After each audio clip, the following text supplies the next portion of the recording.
Son moitas as razóns polas que o BNG se opón a esta reforma da Lei de Saúde. Entre elas destaca a redución das áreas sanitarias de 11 a 7, cunha única xerencia por área no hospital de referencia, o que suporá a centralización de servizos en torno ás grandes cidades, deixándose en apenas competencias os servizos de atención primaria. Centrar a atención, o interese e o investimento nos grandes hospitais, en detrimento do que é a atención primaria. É dicir, pasamos do sistema que desexa o BNG, que é un sistema en que funcione a atención primaria, un sistema en que se prime a prevención.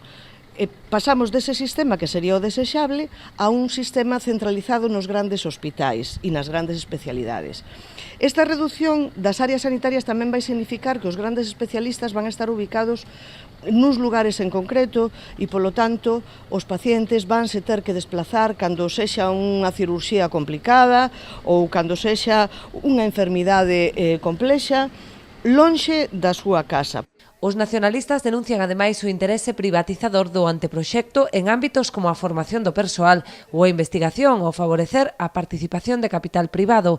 Tamén denuncian os pretendidos recortes nos mecanismos de participación e control democrático ou eliminar a función fiscalizadora do Consello Galego de Saúde.